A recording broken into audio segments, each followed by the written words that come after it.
रक्षक कौन है? मोनू बाबू ने इसका बड़ा अच्छा टैगलाइन रखा है आज कि रक्षक कौन है। बेसिकली ये जो रक्षा बंधन है, तो रक्षा बंधन का ये त्योहार जो है वो रक्षक होने से ही आया है। तो रक्षक कौन होगा? जो परमात्मा है, जो ईश्वर है, जो महेश्वर है, वही हमारी आपकी रक्षा करेगा।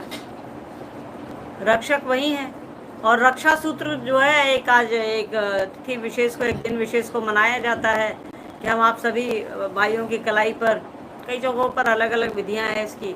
कई लोग एक दूसरे को, महिलाएं भी बांधती हैं, कई जगह ज़्यादातर भाइयों को बांधा जाता है। ये तो अलग अलग है। तो हमारे आपके पास जो रक्षा सूत्र है, रक्षा करेंगे शिव, सूत्र मिला हुआ है 3 सूत्र, तो दोनों को लेकर के चलिए। शिव और 3 सूत्र के जो दाता हैं उनको लेकर के चलिए। यही हमारा आपका रक्षा सूत्र यही है कि रक्षक हमारे शिव हैं, साहब दीदी हमारी देखभाल करते हैं। परमात्मा शिव हमने सृष्टि ही बनाई है, वो परमात्मा ही है, सृष्टि करता ही है, उनकी बनाई हुई दुनिया है। तो रक्षा भी वही सबसे, जिसका भाई जो जिसको बनाया है, जिसकी जो चीज़ है, हमारी आपकी कोई चीज़, कोई सामान रहता है, तो हम आप देखभाल तो करते ही हैं, सबसे अच्छे से उसकी देखभाल करते हैं। वैसे ये सृष्टि उसकी बनाई हुई है, तो वही देखभाल करते हैं। शिव ही रक्षा करते हैं, शिव ही रक्षक हैं हमारे आपके।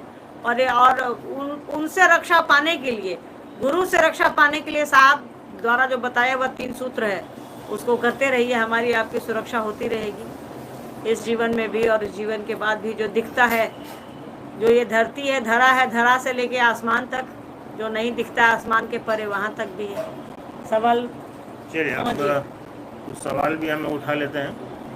किसी के पास कुछ सवाल आ रहा है तो जरा बता दीजिए, हम लोग थोड़ा देखते हैं।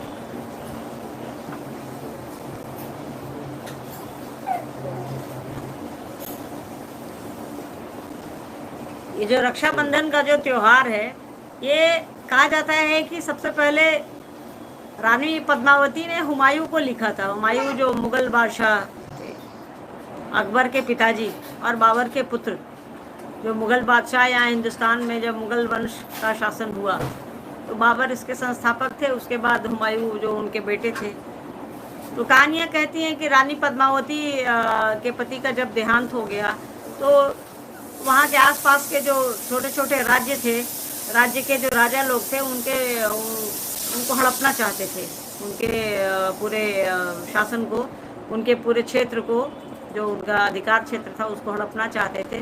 तो रानी पद्मिनी या पद्मावती ने धागा भेजा था हुमायूं को, संदेशा दे करके कि आप मेरी रक्षा कीजिए। परंपरा जो कहती है, बाकी ये चीज़ें तो सनातन से चली आ रही हैं, इसमें कोई दो राय नहीं है। पर जो जैसा एक ये भी आधुनिक काल में एक ये भी कहा जाता है, तब से ये हम लोग जो है परंपरा एक बन गई धीरे धीरे कि वो अगर बहन, अगर कोई स्त्री अगर परेशानी में है, तो वो किसी को अपना भाई बनाकर अपनी रक्षा के लिए कह सकती है और बुला सकती है। पर अब तो ज़माना बदल गया है। साहब ने हमको और आपको रक्षा सूत्र जो दिया है, 3 सूत्र, और जो रक्षक है सबसे बड़ा शिव, वही दे दिया है। तो वही हमारे आपके पास है। तो एक दूसरे के साथ चलें, एक दूसरे के साथ, जगत में दिखता है एक दूसरे की सुरक्षा करते हुए चलें, पर जो नहीं दिखता है वही सबसे बड़ा रक्षक है। और धरती पर साहब दीदी हैं, तो हमारी आपकी रक्षा करते हैं, हमारे आपके सबको, पूरे परिवार को लेकर चलते हैं। चलिए, आपको कोई सवाल आपका है तो जरा एक बार दोहरा दीजिए। अश्विनी जी, हम लोग अच्छे हैं, आप लोग कैसे हैं बताइए अश्विनी जी। साहब दीदी के आशीर्वाद से, महादेव की दया से हम लोग अच्छे हैं। जगत है, चलता रहता है, परेशानियां भी चलती रहती हैं और अच्छा समय भी चलता रहता है, तो कोई दिक्कत नहीं है, हम लोग अच्छे हैं, महादेव की दया, साहब दीदी के आशीर्वाद से बढ़िया है। चलिए, राजेश जी का एक सवाल आया है कि आने वाले समय में क्या उद्देश्य है, जरा बताने की कृपा की जाए। शिव चर्चा का उद्देश्य पूछ रहे हैं आप, या शिव शिष्यता का उद्देश्य? शिव चर्चा का एकमात्र उद्देश्य है कि लोग भगवान शिव के गुरु स्वरूप से जुड़े, हमारा और आपका मन समझे, और कोई बात नहीं है इसका अलग। और इसका कोई दूसरा उद्देश्य हो भी नहीं सकता है ना। ये इतने शाश्वत तरीके से, इतने स्वच्छ और इतने निर्मल तरीके से, इतनी ईमानदारी से साहब ने शुरू किया है, दीदी माँ ने शुरू किया है, तो इसमें मिलावट क्या कर पाइएगा हम आप। तो इसका एकमात्र उद्देश्य है लोगों को शिव की ओर ले चलना, हमारे आपके मन को। पहले इसका पहला काम यही है कि जो शिव चर्चा कर रहा है, उसके मन को शिव की ओर ले चलना, और जो सुन रहा है धीरे धीरे उसका मन भी उस ओर चलेगा। अभी सवाल चाहिए तो देखते हैं, कमलेश जी हैं।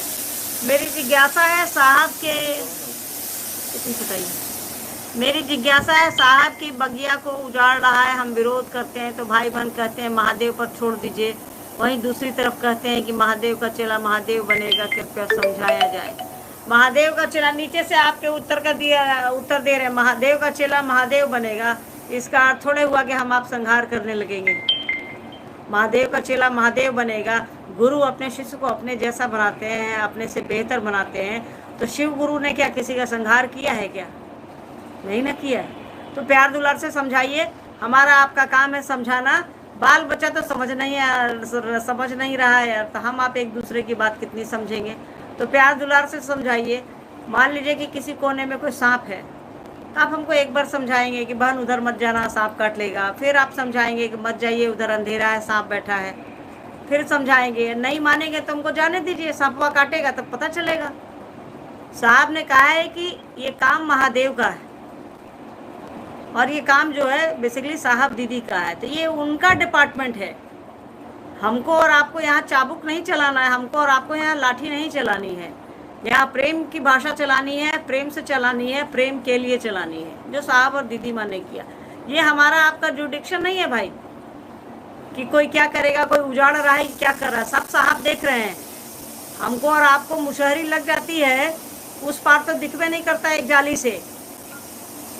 साहब ने कहा है कि गोरी तेरा आंचल कितना, वो साहब हैं, वो दीदी हैं, उनको सब दिखता है, उन पर छोड़िए, भरोसा करिए, अपने आप को ठीक रखिए, दूसरे को बोलने से पहले अपने आप को ठीक रखिए। और लोग जो ऐसा लग रहा है कि जो 3 सूत्र नहीं कर रहे हैं, इसके अलावा कुछ कर रहे हैं, तो उनको 1-2 बार समझा दीजिए कि भाई ऐसे मत करो, बहन ऐसे मत करो, हमारा ये काम नहीं है, ठीक है।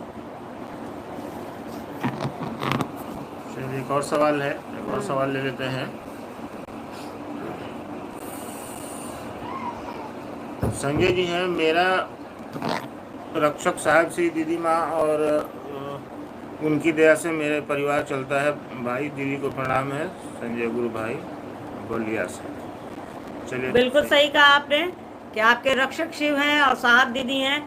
हम सभी को ये कोशिश करनी चाहिए कि हम सभी उन्हीं की रक्षा के भरोसे बैठे रहें, क्योंकि अपना भरोसा या किसी और का भरोसा तो ये जगत है, टूट जाएगा। जब बच्चों पर भरोसा टूट जाता है, अपनों पर भरोसा टूट जाता है, तो समाज है, परिवार है, मोहल्ला है, इन पर भरोसा, हाँ पर भरोसे पे ही दुनिया टिकी है, चलता तो इन्हीं के भरोसे है। तो ये बहुत अच्छी सोच है आपकी कि हमारा रक्षक तो भाई शिव हैं, साहब दीदी है, बहुत बढ़िया। चलिए एक और सवाल ले लेते हैं। यहाँ पे नूतन जी का सवाल है कि क्या हम गुरु भाई बहन मीटिंग नहीं कर सकते हैं, क्योंकि साहब ने अंतिम सी चर्चा में कहा है कि मीटिंग अब आप लोग करेंगे। कहाँ के हैं ये? नूतन जी हैं, जगह तो नहीं। नूतन जी, ऐसा किसने कहा कि आप मीटिंग नहीं कर सकती है? आपकी बात का उत्तर तो आपके ही सवाल में है।